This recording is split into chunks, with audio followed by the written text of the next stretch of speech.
My name is Franklin Cardy, and I interviewed Jeffrey Holmes on Zoom and in person on the story of the iconic building on Water Street in St Andrews, most recently called HMS Transportation.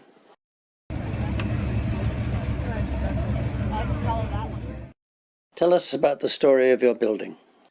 Well, I'll have to preface that by saying a lot of the information I have from the year that we believe it was built until I became personally familiar with the building in the 1950s is subject to revision and confirmation and so on, because I've never thoroughly researched the dates when various people owned it and how it came to be.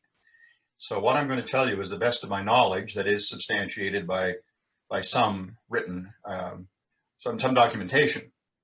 So it's my understanding that a Mr. Maloney built the building in around 1918.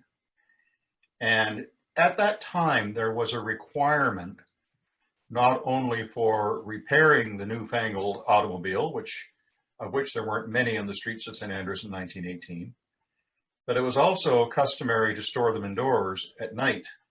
And it probably dates back to the horse and buggy. You put your horse away at night, you put your fine buggy away at night. So visitors to St. Andrews staying at the various hotels would make arrangements to have their automobiles stored indoors at night. And Mr. Maloney saw a market for that service, as did others. There were several garages in St. Andrews that were primarily for storage and used for some repair. A portion of them was used for repair services as well.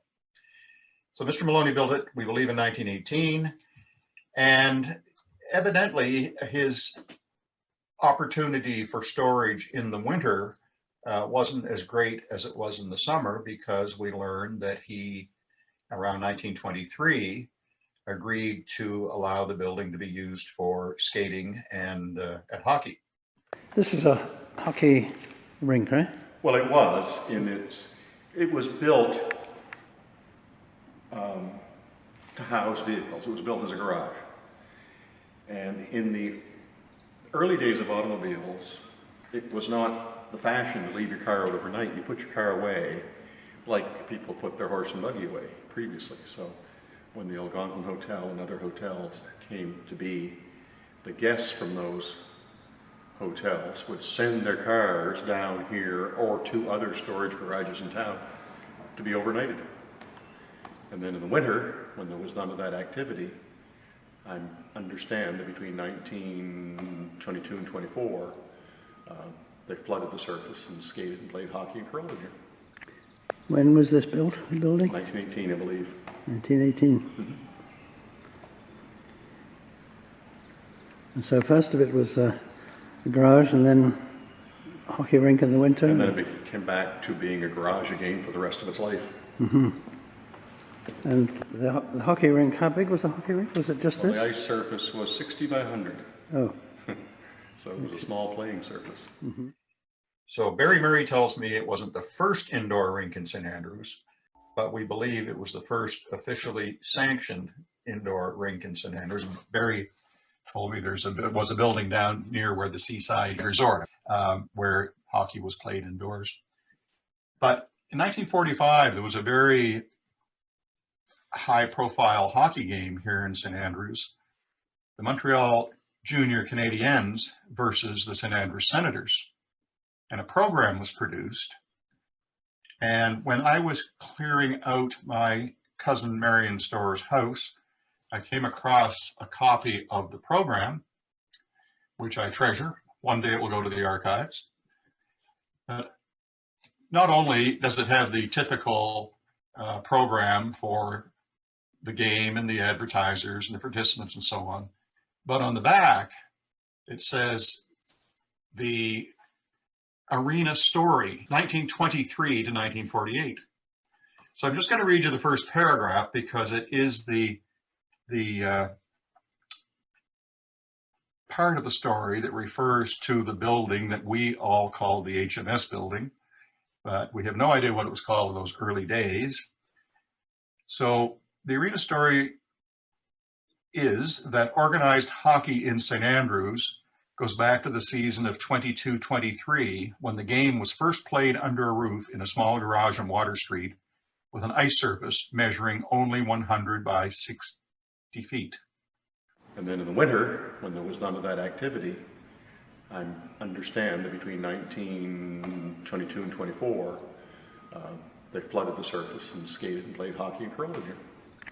When was this built, the building? 1918, I believe. 1918. Mm-hmm. A 4-team league flourished there until the fall of 1929, when a few ambitious souls constructed a large open-air rink on the site of the present building. Now, when they refer to the present building, they're referring to the building in 1948, which was where Quaddy Breezes is today. So there is our verification of all of those stories we've heard about it being used as a skating rink.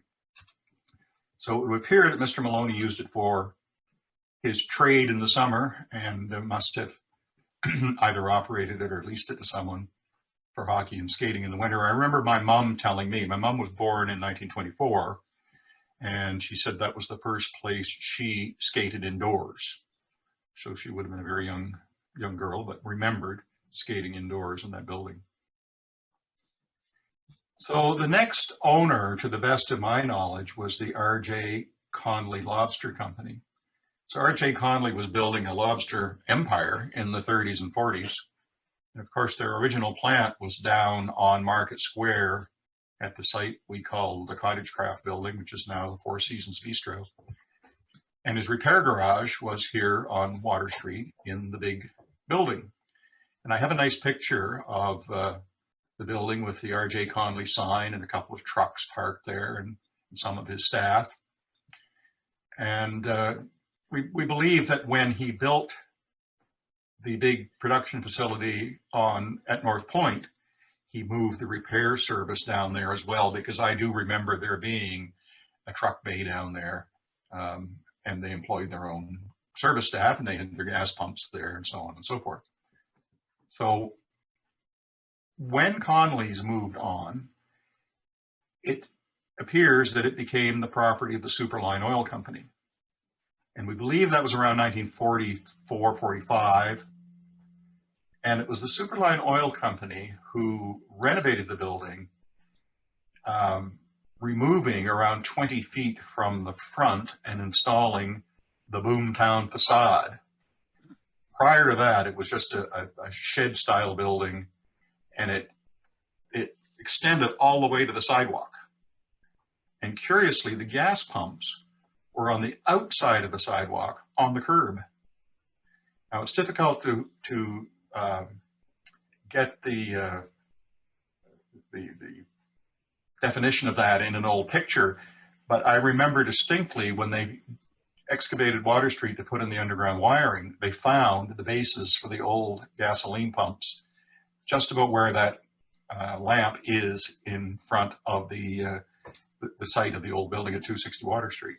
I recall them taking those out and finding some old pipes and so on. So I have a picture that Heather Lewis gave me. The picture was of her dad, but in the background, you could see the building, the front of the building with the scaffolding up where they were renovating it and installing that boomtown facade, that very unique style that so many old garages of that time had. And her picture is dated 1947. So that's one of the things that we can speak of accurately. So I believe, again, this could be maybe verified by some of the Taylor family, but I believe Charlie Taylor came to St. Andrews from Lawrence Station or McAdam, somewhere in that area, and was the lessee of the Superline service station, which is what it became at that point, and repair garage until 1972. So he was there from the mid-40s to 1972. But he didn't own the building. He either wasn't interested in buying it or it wasn't for sale. It remained the property of Superline Oil Company until they became Petrofina. So when I took an interest in the building in 1972, the gas pumps were labeled Petrofina. But during my younger years in St. Andrews, my earliest memories of the building, the 50s and through the 60s, it was always referred to as Charlie Taylor's Garage, never anything else. It wasn't the Fina station, it wasn't the downtown garage or any of those things. It was always Charlie Taylor's Garage. Charlie Taylor operated a tow truck, and as so many of those mechanics of the time, he could do most anything in the way of repair. He would do some body work, he would do mechanical repairs. And I recall that in the 60s, he had a fascination with Volkswagens, and he would often be repairing Volkswagens and sometimes take a damaged one and fix it up for resale. But I also remember that Charlie Taylor was a very big and strong man, and he would impress us young guys when we would go in to hang around the garage and see what was going on. There'd be a Volkswagen parked in the middle of the floor, and he'd say, "Oh, that damn thing isn't where I want it." And he'd grab it by the front bumper, lift it, and turn it around. He'd say, "There, that's where I wanted it." And then maybe the next time he passed by, he'd say, "No, that's not right. I want it over here." And he'd pick it up and he'd move it again. Of course, they were light on the front end, but it was still a very, very heavy lift. What happened to Charlie Taylor? Well, Charlie, I believe, had some health issues, and he'd been at it a long time, and he indicated to the oil company that he wasn't interested in carrying on after that, I think the winter of 71, 72. And I had a fascination with the operations that had always gone on there, and my family lived across the street on the corner of Douglas and Water in the building that was torn down a number of years ago. And I can remember standing there in the kitchen window and saying, I wonder if I should look into taking that on. Prior to that, I had been working in my family's woolen business, which was in the Kingsbury Garden annex.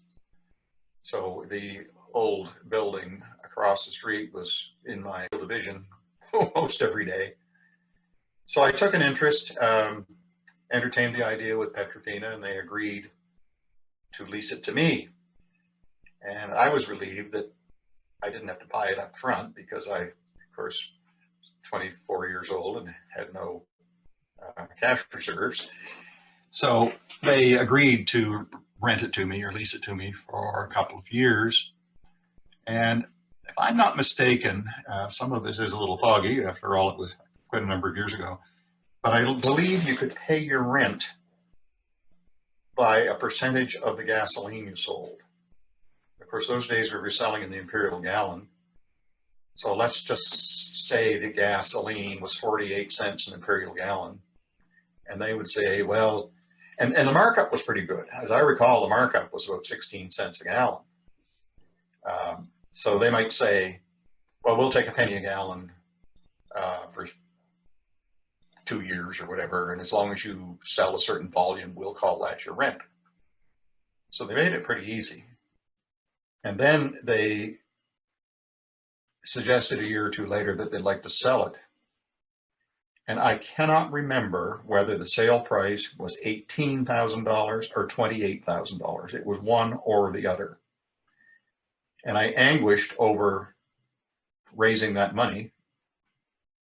But I do think I financed it through the Bank of Nova Scotia. I don't think the oil company financed it. But it was a challenge for me to take that on at that time. And then the little house behind the garage came up for sale. And of course, the timing wasn't perfect, having just agreed to take on the garage, but I managed to convince the banker that I could make my commitment, and I was able to buy the little house as well, which rounded out the property. It was a sensible thing to do. And I do recall that house was $10,000. You can imagine buying a house you can move in today for $10,000. That was the house that your mother lived in, was it? That's correct. Was the one that's just moved, you moved a couple of years ago to? Yes, it's up on Carlton Street. Oh, mm-hmm. There was a duplex on the corner that was demolished a number of years ago. Mm-hmm. We lived there for quite some time, and then I made a big move. My first apartment of my own was next door. It was 249 Water, which is now a quadruplex. In those days, it was a duplex. The one between the laundromat and the. There was a little house on our side of the Masonic Lodge, some tiny little house there, and then there was a bigger house which had been a hotel on the corner, right? Corner of Water and Princess Royal. Yes, that was the Lansdowne Hotel, or it was the Lansdowne. It had various names over the years. At one time, it was called the Exchange. And I believe when a hotel was called the Exchange, that generally indicated that it was a stagecoach stop. Correct me on that, someone, but I believe that sort of indicated that that's where the horses were switched out for the next leg of the journey. But my grandfather, Theodore Holmes, owned that around 1900 for several years. And when I bought that property from Ian Mackay, 2 generations later, I did not know that my great-grandfather had owned it. So it was, yeah. I do remember the little connecting building. I think that's where one of our early town libraries was. And I also remember, I think it was someone had a music studio there. Carol Hibbert's sister would teach piano and have people go in there for their lessons. It may have had an apartment above. The picture would sort of indicate that it may have. What happened to it? Somebody knock it down, or? It was torn down. Yeah, it was torn down. Who was the last owner? Do you know? Well, probably the Masonic Lodge, because it was literally attached to their building, and yeah. Mm-hmm. And there's a little piece of foundation there you could see would suggest it was attached to that. Mm-hmm. When I started in business in 1972, I had previously taken on the ambulance service. I started operating the ambulance service in 1969, and I was doing trucking and snow plowing and various things, and I had no base of operation. So that was another reason to acquire the big building across the street from Petrofina. It would make a great base of operation, and we would run a service station and garage.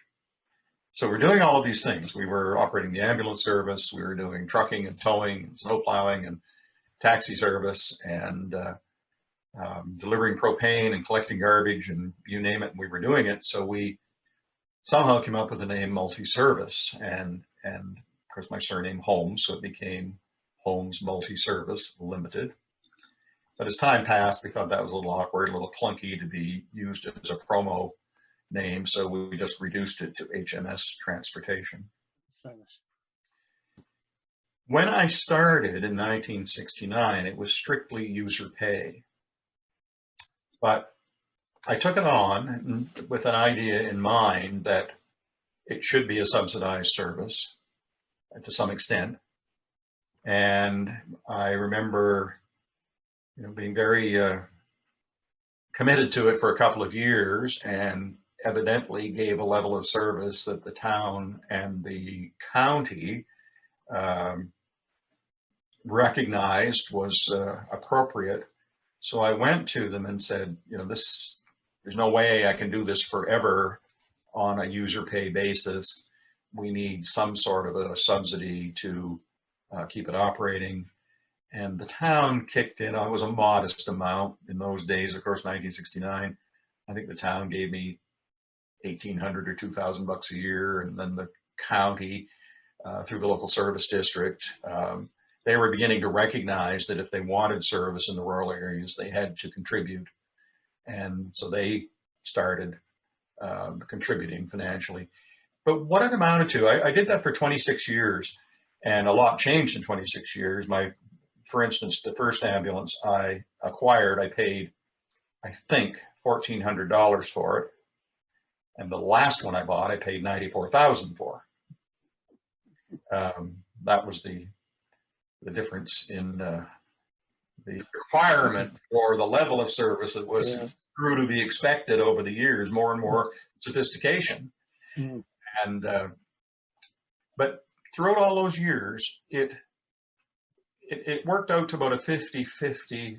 About half our revenue was from user fees and the other half was from subsidies. So it was a fair balance, that the communities would throw in a few bucks, but yet the user still had to pay a fee for the service. And we made it work for 26 years. But we certainly had some losses, but by and large, people were grateful to have the service and expected to pay a fair fee. And I don't have any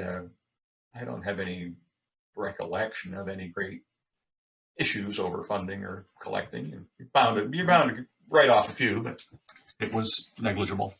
So in those early days, we were trained by St. John Ambulance or Red Cross. It was very rudimentary training, and in some of the old timers were referred to it as swoop and scoop. You didn't do much treatment on scene. You got there quickly, you gathered them up, and you got them to the hospital. Well, of course, that changed, that evolved over the years. So as time passed, we were learning to do more and more on scene and on the road. And I was quite proud of how our team took up the challenge of upgrading their skills and so on and so forth.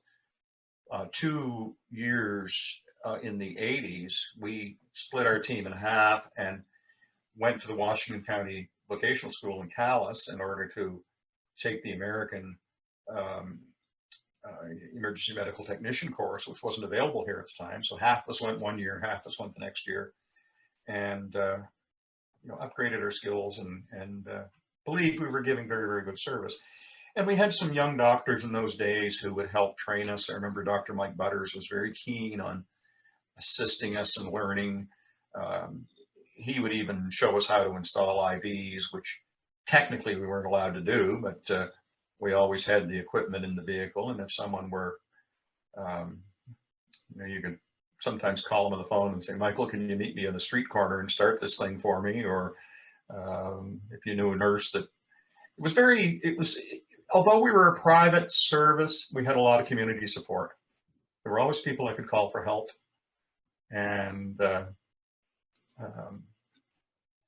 we learned a great deal from the doctors and nurses who would travel with us and assist.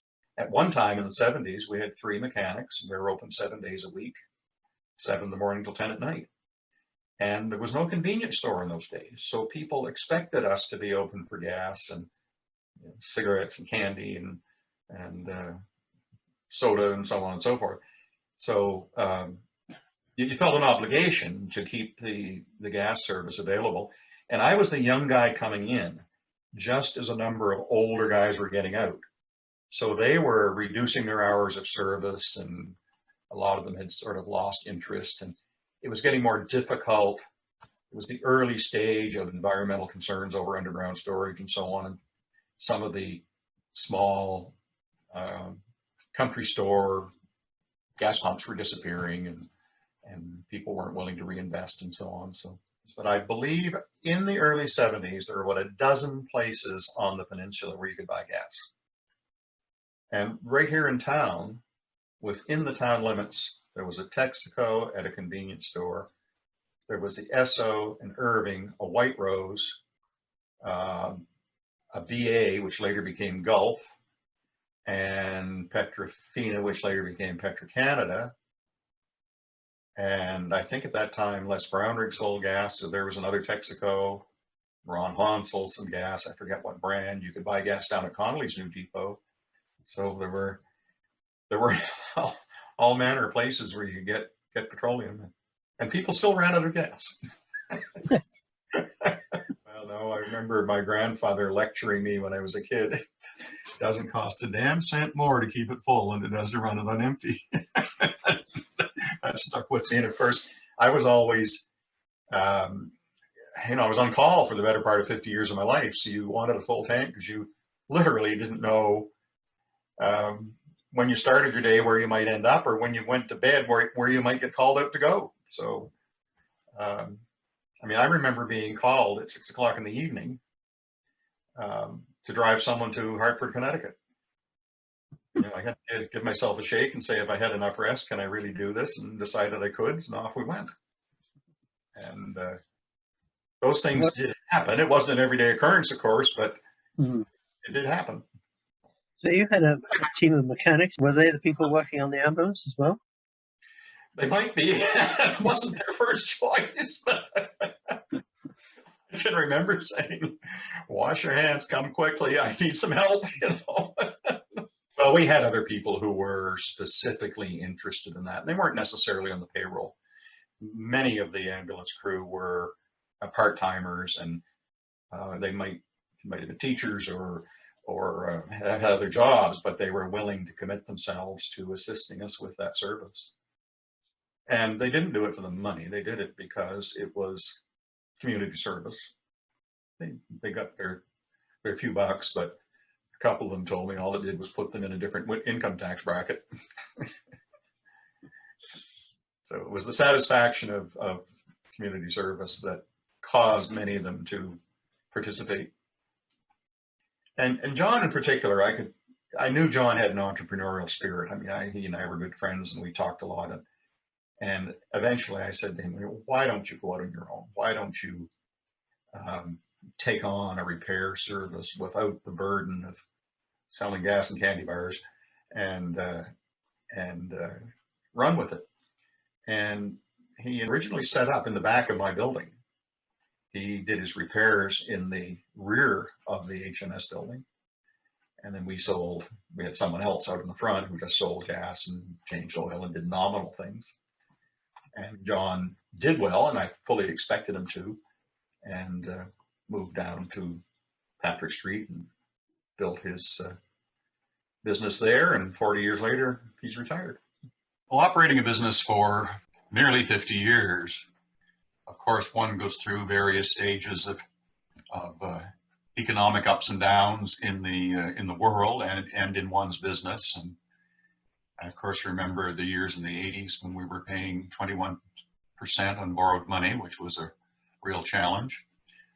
But one of the things I did that was a huge benefit for the company, one of my better decisions, was in 1999, I affiliated with the National Limousine Association. And the National Limousine Association gave our little St. Andrews company international exposure.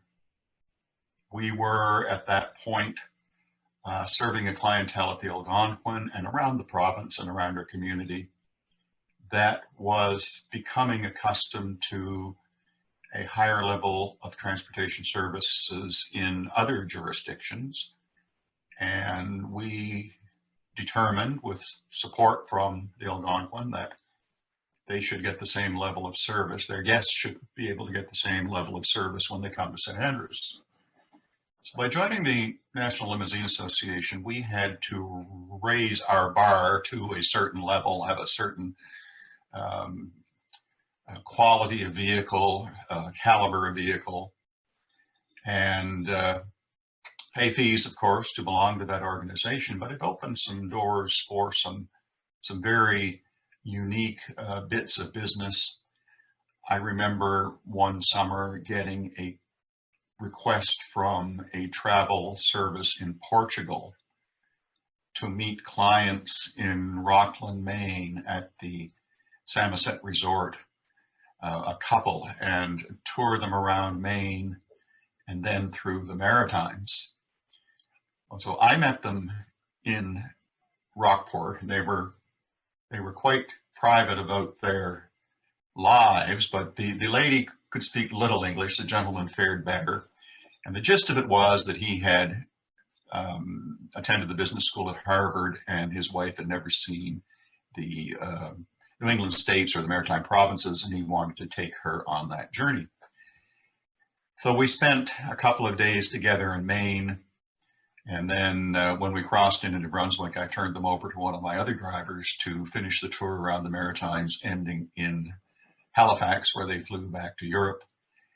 It was interesting when we got to the border and the gentleman was asked about his employment or his status. He only offered one word: industrialist. And I recall when we drove by the flake board industry, and he and his wife were viewing it from the car window. he said something to the effect, very small, very small. And often these tours were arranged by third parties, sometimes by a private secretary. I remember meeting a party in Quebec City and driving them to St. Andrews, where they spent a few days and then flew out of Bangor.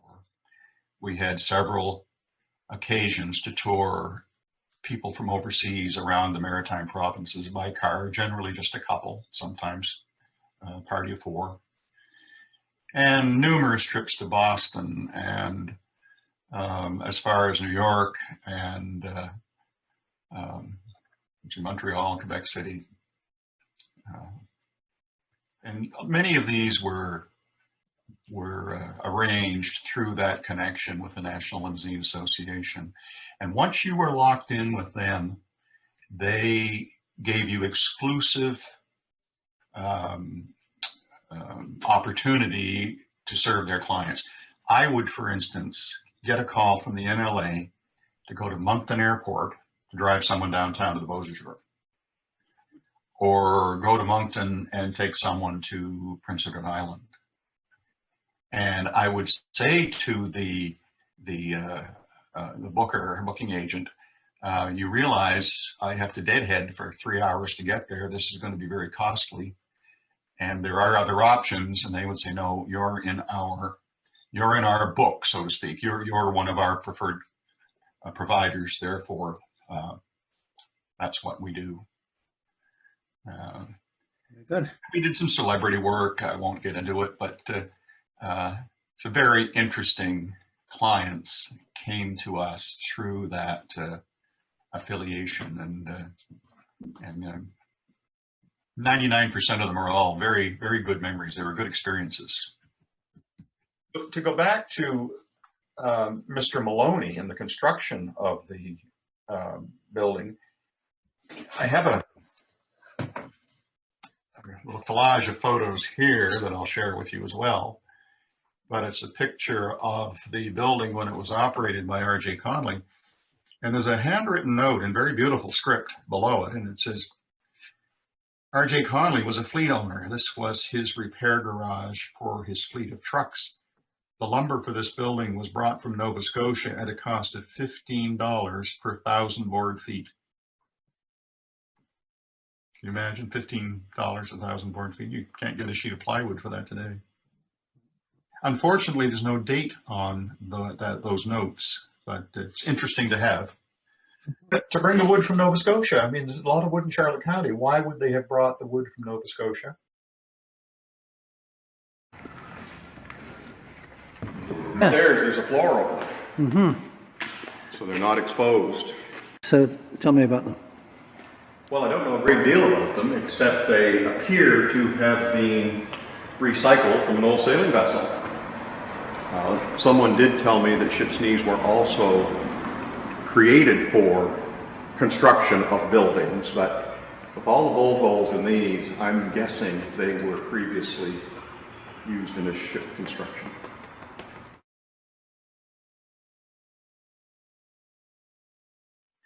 And who knows where the ship's knees came from. They were obviously recycled and installed. And so when we tore the building down, we saved as many of them as we could.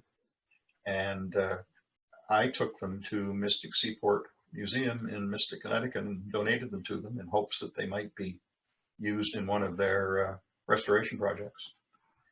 And if not, they may just put them on display as museum pieces, because they are a rare item. When I bought it, it was really just a shed. It had no insulation, no double windows. The old guys who worked there were tough. I mean, they worked in the cold. They had an old wood furnace in the corner and a blower behind it that may have raised the temperature in the garage on a really, really cold day to 50 degrees Fahrenheit if you're lucky. And you know, they would burn old tires and waste oil and whatever was handy in order to make some heat. And then there's a little oil space heater in the office. They made do, and they made a good living from it. There were a lot of independent garage operators like Charlie Taylor who made a good living and had raised their families and did all the right things. In 1945, when Superline Oil Company bought it, they raised the front, raised the roof and the trusses in the front because they wanted to accommodate large vehicles for servicing, particularly, I believe, the Conleys Lobster Company fleet. Mm-hmm. And that's when the building was altered. The front was moved back from the sidewalk. It had originally been built all the way to the sidewalk. Mm-hmm. So roughly 30 feet was taken off. The Boomtown facade was added. And from that day forward, it was either a gasoline service station or a repair facility for my fleet after we stopped serving the public. In the first year we were there, I remember we put in a new furnace and we upgraded this and that. We were constantly working on it.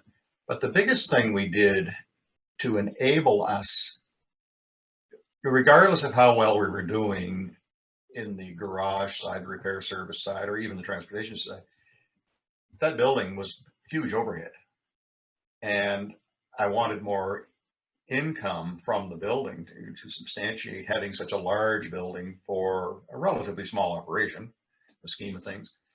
So that's when we decided to put in apartments and had the building sprinklered. And by sprinklering it, we were able to put apartments in there with a clear conscience and be able to afford insurance, which we couldn't have in an unsprinklered building. You just couldn't have had that partnership of repairs and service and gasolines and volatile products and so on in a building with apartments. So,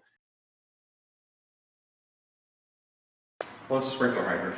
Water from the town main comes in and would be distributed through the building if one of the sprinkler heads were to activate. In the 70s, there was quite a push to sprinkler commercial buildings, and the insurance companies made it attractive. I believe the payback was about 8 years. So if you paid, in those days, maybe $10,000 to put a system in, theoretically, you saved that much on your insurance premium in 8 years, more or less. At one time, we had 9 small apartments in the upstairs and in the back. And they served a great need because they were furnished, heated, lighted, and some of them rented for as little as $350 a month, $300 a month. So students loved them, working singles loved them. I had one young woman who was with me over 10 years, working single, and she thought it was great that she was downtown in a comfortable building, modest though it was. It served her needs. At the end of its service, I think we were down to 8 apartments because we'd had to use some space for other things, but that took 8 modest apartments out of the marketplace and never to be replaced at those rates. I think my most expensive one was $500 a month. The building was, number one, it wasn't a quality building from day one. I mean, it was built as a barn or a shed. And in the back, it didn't even have a foundation under it. The supports were on concrete posts in the ground. And somewhere in its history, it had had a terrific snow load and the roof had a big bow in it. And the thought of doing something with that building that was affordable, to salvage the building and be able to have a financial result from it was just beyond our comprehension. We just couldn't see how it could possibly be done. Everything serves a purpose and serves its purpose for a period of time, and it served its best purpose. A lot of good business went on in that building through various owners, but I could not imagine who would buy it in 2017 when I made that decision, or 16, and try and rehabilitate it and find profitability in it. So down she came. 2018. And of course, we had hopes of embarking on a condominium project on that corner. That was another reason for taking it down. I mean, number one, we could see no future use for the building, but number two, we had another plan. Well, that plan didn't come to fruition, but there are presently people talking seriously about what can be done with that corner, and I'm quite confident that we'll see a building go up there in the near future. So what were your best memories of? My best memories are always when we're busy. And when we had a good team, which by and large we always did, and we were doing a lot of business, and maybe there'd just been a big convention at the Algonquin and we had provided all of their ground transportation, and maybe we had done their destination management services and looked after their golf and their boats and their meals and their side trips, and everybody left happy. Those would be our best moments in the HMS building. But it was about the people. It wasn't about the building. It was what the people accomplished. Well, overall, over 26 years, you have your ups and downs financially. And there was a period in the 70s when St. Andrews was not exactly a bustling economic engine. And about the time Point Lepreau was being built, I was facing a situation that a lot of business people are facing today. Everyone who could push a broom was running off to Point Lepreau and making twice what any of the service providers in the community could pay them. So there was a terrific labor shortage for a few years. And so that was a challenge getting help for a while. And then I went through periods when I had, go 10 years and have people readily available and willing to work, and everybody was content and happy with their lot, so to speak. So over that period of time, that shouldn't surprise anyone that there would be buoyant times and times that were less so. And when I came to the repair side of it, I kind of lost interest in the repair side. John Armstrong was working for me, and Bud Miller, and another mechanic, and Don from St. Stephen. Well, we talked about the days of the ambulance service, and I remember we had one of those big Cadillac ambulances in the 70s with the big red beacons on top, and we got a call to go somewhere, and one young chap who was assisting me pulled the garage door up, jumped in the ambulance to take it out, and he hadn't raised the door enough, and he just took the beacons right off the roof, smash, crash, bang. So little things like that.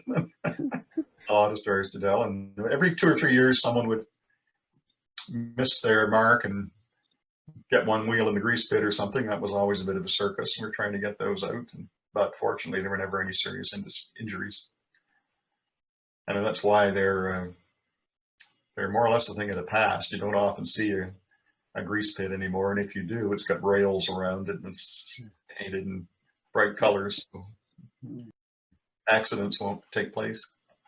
Well, it's a service pit, and they were very popular in early garages, but today, due to safety concerns, not just a matter of people falling in, but fumes can collect at a low point. So garage operators are discouraged from putting them in, although with proper ventilation and gating and great grill work and so on, you could still do it. It's not just a matter of digging a hole and walling it up with concrete anymore. And these were great for servicing big vehicles because we could run school buses and dump trucks and various things in here, and the mechanic could work at them quite comfortably from below. Whereas if you try and put one of those big vehicles on a lift, it's quite an exercise. It takes very powerful, very expensive equipment and a very high headroom. So this was extremely practical.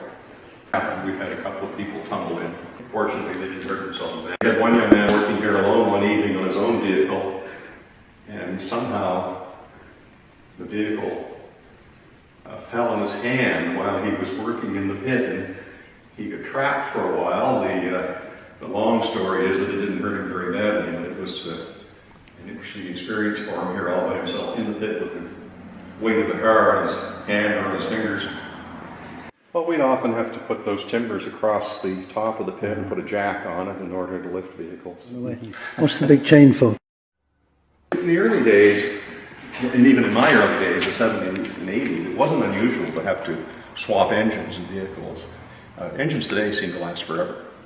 But we'd have a dump truck working somewhere and the engine would fly apart and we'd run it in here at the end of its job, and maybe that evening 2 or 3 of us would come back in, pull the old engine out, hoist it up with the chain falls, put a new one in, and we'd be back at work the next morning. Without electronics and all the intricacies of motor vehicles today, it was mostly brute strength. It didn't require a lot of science. So tell me about About the sign.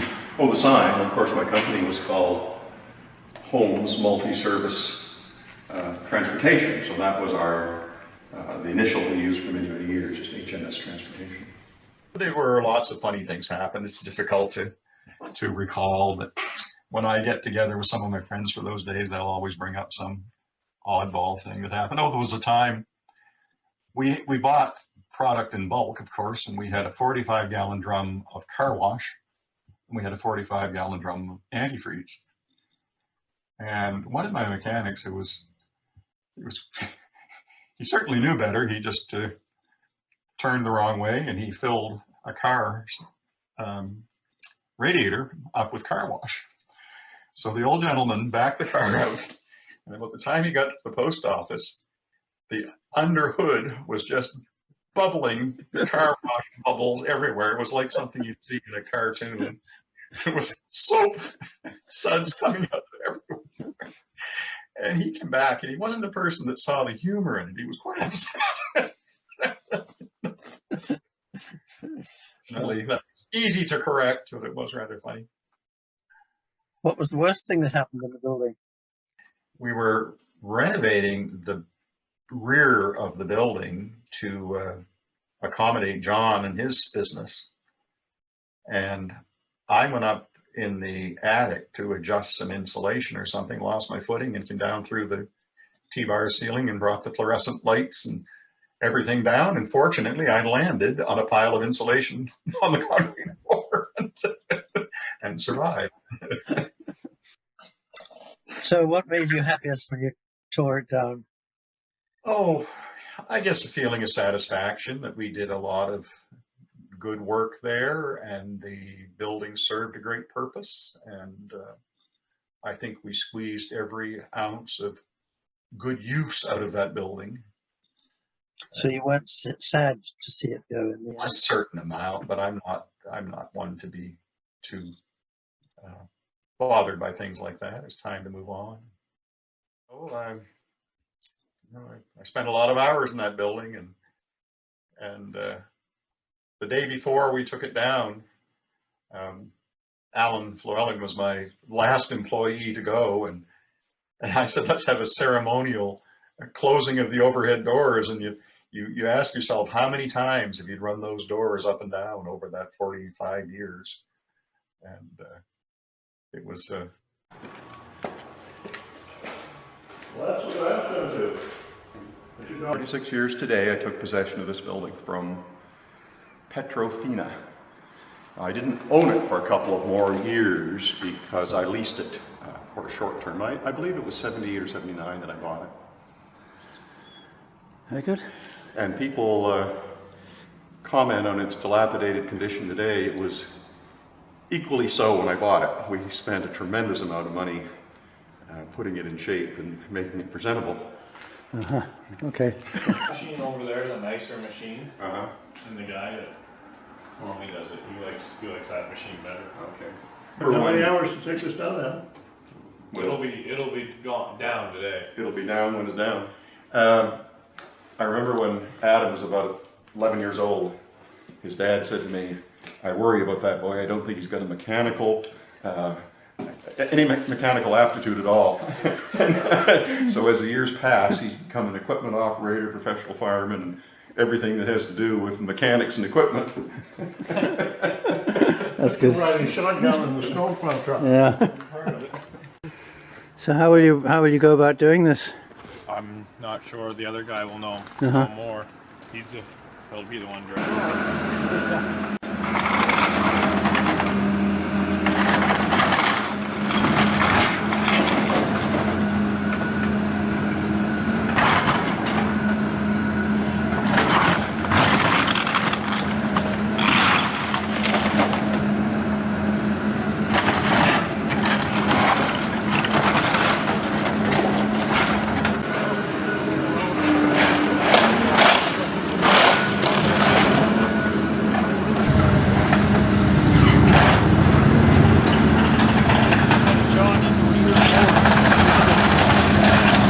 We skated in there. You remember skating in it? Yes. Yeah, at the back. Here, we just went in the door, Yeah. skated.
And then what was over there in Jeff's corner? The radio shop, and on the end of that was a smaller part. Wally Whitman taught piano lessons. Interesting. And I don't remember when it tore down. I got a picture home of me standing on the corner watching the Canada Day parade. There's no date on the picture. And the building, it was gone then. I don't know when they tore it off. I had to rebuild a lot of it on the inside.